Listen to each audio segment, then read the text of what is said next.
Jadi yang pertama yang mau aku tanyain tuh gini Kak, case-nya itu kan aku memang lahir bukan dari keluarga yang full Kristen ya Kak. Jadi case-nya papiku ini dia Konghucu dan mamiku ini Kristen, tapi mereka waktu menikah itu menikah ya pemberkatan di gereja seperti itu. Nah, tapi setelah menikah, papiku ini dia kembali lagi ke Konghucu. Tapi karena memang maksudnya keluargaku ini kan keturunan Chinese Kak. Jadi keluargaku ini benar-benar dua-duanya dari mamiku dan papiku adalah Chinese. Cuma mamiku ini dia Chinese yang sudah bertobat gitu Kak. Jadi sudah ke Kristen, sedangkan papiku dia masih Konghucu. Nah tapi pada tahun lalu Kak, papiku ini dia mengajak aku bahkan ya, maksudnya kayak mengingatkan aku sih untuk selalu berdoa. Dan waktu aku masuk ke kamarnya, ternyata di kamarnya itu ada tempat khusus untuk dia berdoa kepada Santa Maria gitu kan. Aku sih nggak masalah sih Kak, maksudnya untuk Kristen Katolik aku sih no problem ya, maksudnya aku nggak ada yang se-strict itu.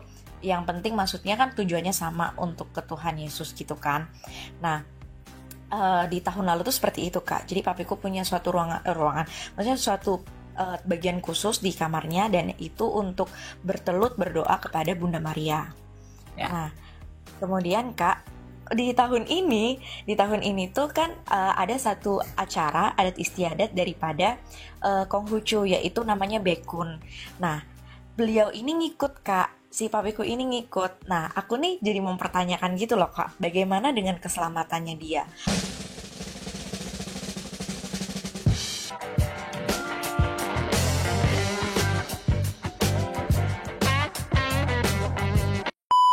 Satu-satu.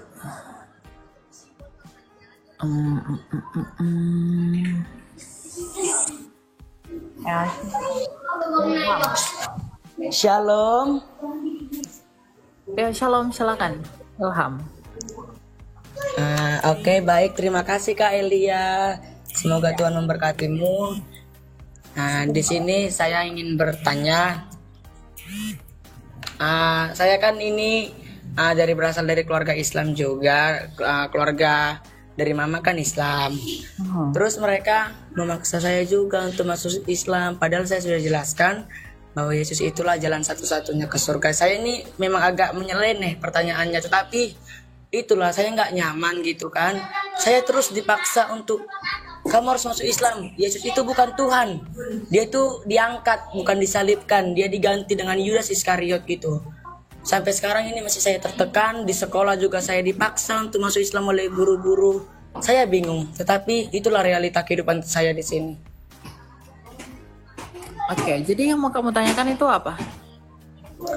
Bagaimana yang harus saya lakukan, yang harus saya katakan kepada mereka? Itulah Kak Elia. Oke. Apa yang harus saya katakan kepada mereka untuk memberitahu iman saya? Itu semua tergantung tuduhan yang mereka berikan sama kamu itu apa. Kalau misalnya mereka berkata bahwa Yesus itu bukan Tuhan. Oh, Yesus sendiri mengatakan dia Tuhan kok. Yohanes 13 ayat 13. Lalu dikatakan Yesus tidak tersalib, dia diserupakan. Coba berikan saya satu data sejarah yang mengatakan Yesus tidak mati dan tidak bangkit. Ya, kita tutup kitab suci, kita pasti bisa dan harus percaya bahwa Yesus Kristus yang dari Nazaret itu pasti mati dan bangkit. Jadi kita tutup kesaksian Alkitab, kita bisa tahu bahwa ada seorang pribadi, seorang pria miskin dari Nazaret. Dia itu mengalami kematian dan bangkit pada hari ketiga. Itu dicatatkan oleh sejarah. Nah, mengapa saya harus mengimani Kristus? Dan ketika mereka mengatakan, jangan percaya kepada Yesus, Yesus itu bukan Tuhan. Tadi kamu sudah harus berikan ayatnya dalam Yohanes 13 ayat 13. Mengapa kamu harus percaya? Karena Yesuslah pendamaian bagi jiwaku. Nah, itu punya kaitan yang erat dengan tema kita pada malam hari ini, dosa menuntut manusia. Kekristenan itu unik, brother. Kekristenan itu tidak pernah berpikir bahwa manusia bisa mencapai dan bersatu dengan sorga oleh usahanya sendiri, karena manusia itu sudah rusak oleh karena dosa. Jadi mau jadi Kristen atau tidak Kristen itu bukan tentang orang itu pinter atau orang itu tidak pinter. Tapi masalah mengikut Yesus itu tentang kita merendahkan hati atau tidak. Kalau kita merendahkan hati, kita akan datang kepada satu-satunya jalan itu, yaitu Yesus Kristus, Yohanes 14 ayat 6. Tapi kalau kita meninggikan diri, maka kita akan direndahkan. Ya, jadi percaya Yesus itu tentang pendamaian jiwa kita kepada Allah, agar kita yang berdosa ini dibuat menjadi tak berdosa oleh karena kebenaran pribadi yang bernama Yesus Kristus yang tak bercela itu. Jadi kita disempurnakan di dalam Dia, gitu. Itu iman kita, itu tidak ada dalam iman lain, itu hanya iman kita saja yang seperti itu. Oh, begitu ya Kak Elia. Karena juga saya di sini agak keberatan. Saya sudah jelaskan bahwa tidak ada seorang pun ke surga kalau tidak melalui Yesus. Karena Yesus berkata sendiri, I am the way, the truth, and the way. Sayalah jalan kebenaran dan hidup. Iya kan? Bukan begitu di Alkitab tertulis, saya adalah jalan kebenaran dan hidup. Tidak ada sampai ke Bapa kalau tidak melalui aku. Saya sudah bilang kepada mereka, tetapi mereka tidak percaya. Ya sudah, saya doakan mereka tidak membalaskan kejahatan kepada mereka. Tetap saya doakan biar iman saya tidak selalu diganggu gugat gitu. Ya, kamu harus tetap berdoa lah untuk mereka, keluarga, karena satu orang diselamatkan, sesi rumah kita akan diselamatkan, gitu ya. Iya, kamu bergumul semua. Oke, terima kasih Kak Elia. Shalom, selamat malam. Oke. Silakan Basilea. Thank you Ko Awi. Thank you teman-teman ya. Ya, silakan Basilea. Iya, saya mau tanya, ini yang jadi ganjalan saya bertahun-tahun lamanya nggak lepas-lepas. Kalau misalnya berdosa sama orang yang sudah meninggal, saya seperti apa ya, secara tidak langsung saya ngebunuh mereka gitu dalam hati saya, dalam pikiran saya gitu kan. Terus nggak lama kemudian beneran gitu, kebetulan saya nggak tahu apa, nggak lama beneran meninggal gitu orangnya gitu, 2 bulan kemudian gitu kan. Padahal saya nggak niat begitu, Jadi sampai sekarang tuh saya dikejar-kejar rasa berdosa terus, dan saya pikir Tuhan itu kayak takdirkan saya untuk apa ya, maksudnya suka-suka Tuhan gitu. Jadi kalau saya nggak selamat gitu, saya dikejar-kejar terus sampai sekarang gitu. Itu gimana, apakah benar gitu kan? Saya minta, meskipun saya Kristen dari kecil ya gitu, tapi saya ragu-ragu gitu. Saya sering kali saya takut mati, saya takut masuk neraka gitu kan, karena masa lalu saya itu gimana ya, El? Gitu. Maksudnya kamu mau tanya apanya? Apakah benar gitu, apa pikiran saya Tuhan itu suka-sukanya Dia gitu kan? Apakah saya nggak selamat gitu? Untuk meneguhkan iman saya gitu, tentang keselamatan itu saya harus gimana gitu, karena dosa masa lalu saya itu ngejar-ngejar saya terus gitu. Oh ya, jadi kamu dihantui oleh dosa-dosa masa lalumu, lalu kamu merasa tidak yakin dengan keselamatanmu, begitu? Iya, saya pikir saya bakalan takut mati saya gitu, karena takut banget saya sama kematian, karena takut masuk neraka gitu. Iya. Oke. Dalam 1 Yohanes 1 ayat 9 kita buka ya. Dikatakan begini. Bentar ya, buka. 1 Yohanes 1 ayat 9. Jika kita mengaku dosa kita, maka Ia adalah setia dan adil, sehingga Ia akan mengampuni segala dosa kita dan menyucikan kita dari segala kejahatan kita. Kita percaya kepada Yesus Kristus sebagai Tuhan dan Juru Selamat kita, yang olehnya kita diperdamaikan dan dipersatukan dengan Bapa kita Sang Sorga. Nah, Tuhan Yesus berkata, mintalah di dalam namaku, berdoalah di dalam namaku. Bahkan dalam Yohanes 8 ayat 24, Tuhan Yesus berkata, kalau kamu tidak percaya bahwa akulah Dia, kamu akan mati dalam dosamu.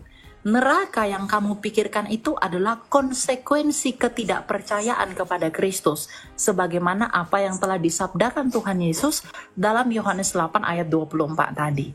Nah, bagaimana caranya agar kamu tidak takut kepada kematian, dan bagaimana caranya agar kamu tidak takut kepada neraka itu?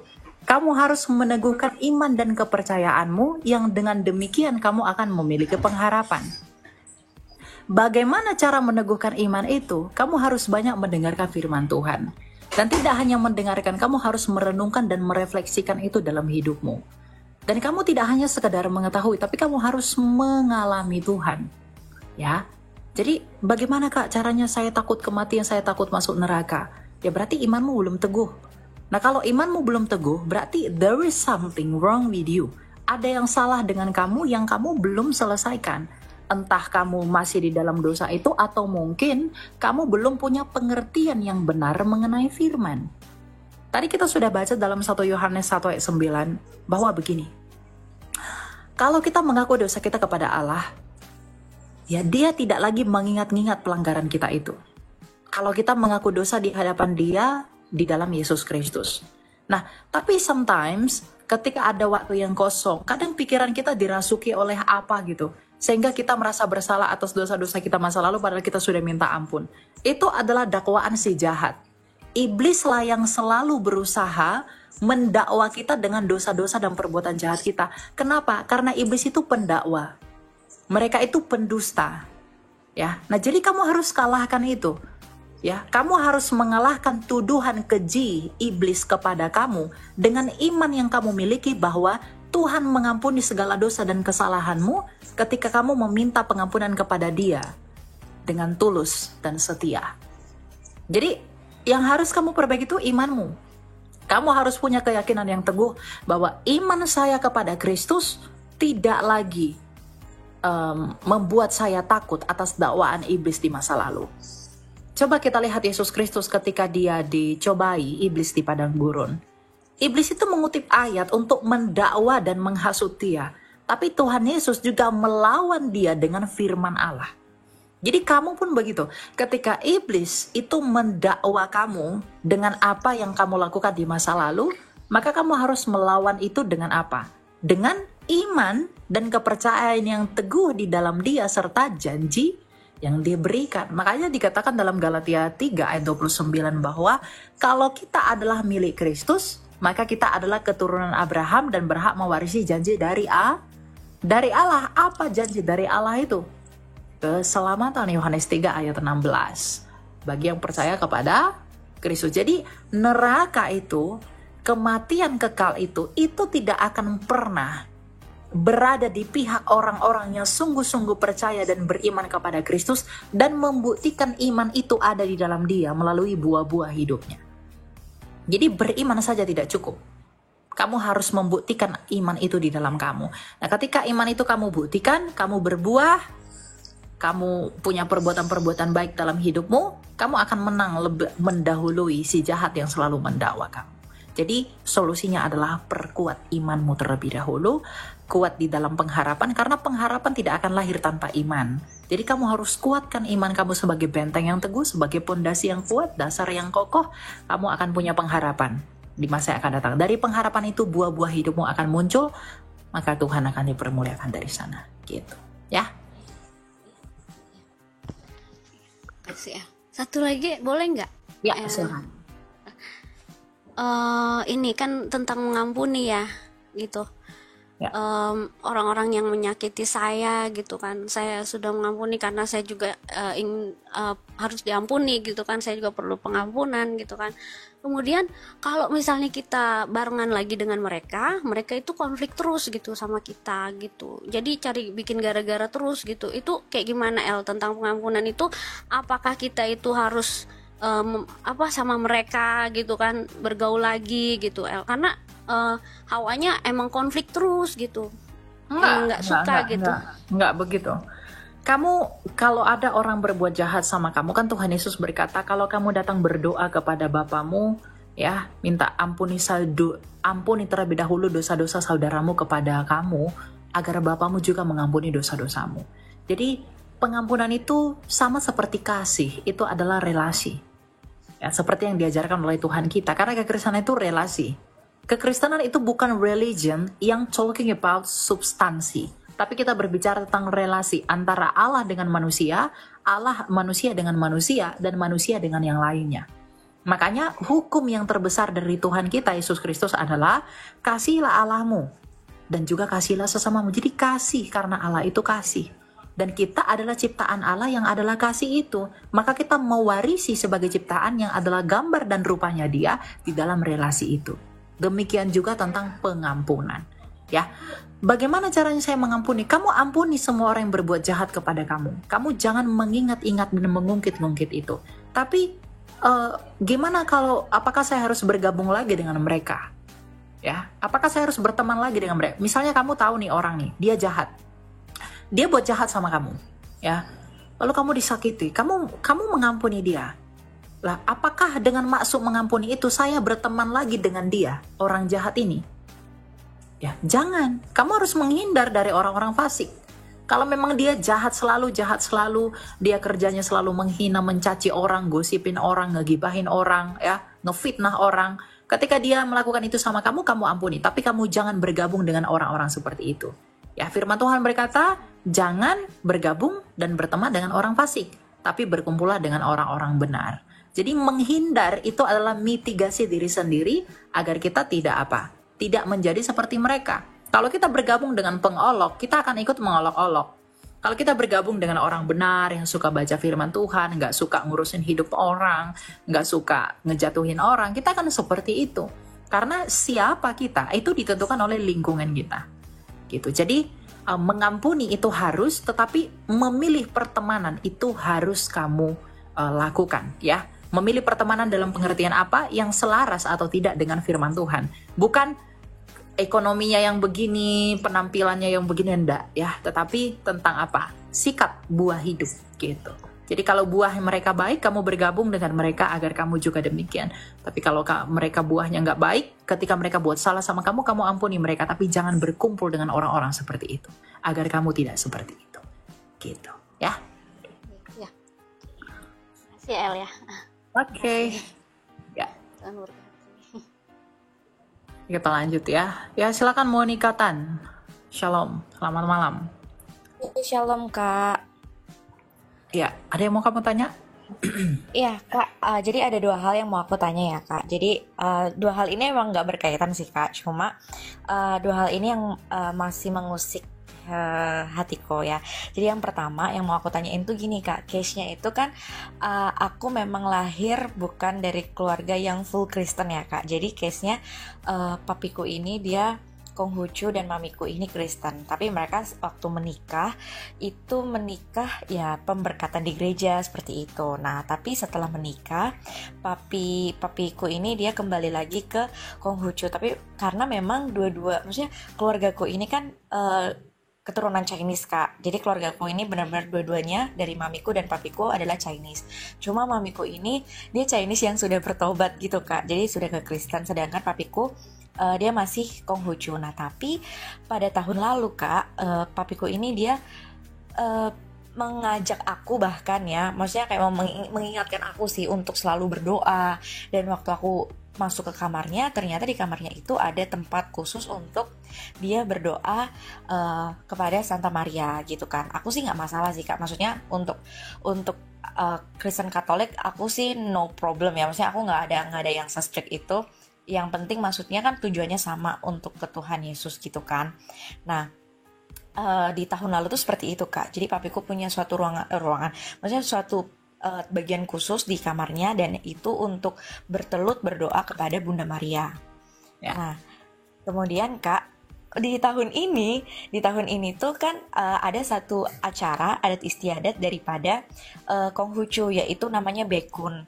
Nah, beliau ini ngikut Kak, si papiku ini ngikut. Nah, aku nih jadi mempertanyakan gitu loh Kak, bagaimana dengan keselamatannya dia?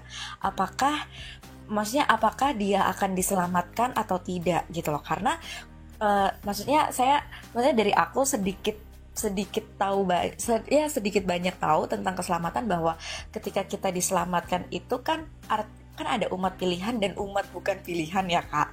Dan ketika kita menjadi istilahnya, kalau kita kan harus meyakini bahwa istilahnya kita umat pilihan. Tapi balik lagi, apakah kehidupan kita itu mencerminkan bahwa kita ini umat pilihan atau tidak gitu kan. Nah, aku tuh mempertanyakan gitu sih Kak. Maksudnya bagaimana dengan keselamatan daripada papiku sendiri? Kemudian apakah dengan maksudnya dengan adat istiadat, dengan kebudayaannya dia yang masih kental daripada suku Chinese ini, apakah akan, maksudnya tuh apakah akan, kan keselamatan itu tidak bisa luntur ya Kak, tapi maksudnya, dan keselamatan tidak bisa hilang juga, cuma maksudnya gimana nih, maksudnya tuh aku bingung sendiri gitu loh Kak, maksudnya bagaimana dengan keselamatan papiku, itu aja sih Kak yang mau aku tanyain untuk yang bagian pertama ya. Iya. Gitu. Ya. Tuhan Yesus berkata, barang siapa yang percaya dan dibaptis akan diselamatkan. Papa kamu udah dibaptis nggak? Nah itu Kak, kayaknya belum, setahu aku belum pernah dibaptis deh. Nah, jadi Setahu aku belum pernah dibaptis. jadi nggak bisa ya, karena kalau memang sekiranya dia sungguh-sungguh percaya, maka bukti kepercayaannya itu adalah memberi diri dibaptis. Jadi baptisan itu bukti bahwa kita itu orang percaya. Karena dalam Matius 28 ayat 19, Tuhan Yesus sendiri yang memberikan sabda dan perintah mengenai baptisan itu. Jadi kita belum berbicara tentang dia selamat atau tidak, tapi dia sudah masuk nggak ke dalam Kristus. Baptisan itu pintu gerbang. Cap, metrai. Ya. Dalam Kolose 2 ayat 11, baptisan itu disebutkan sebagai tanda perjanjian baru yang menggantikan tanda sunat.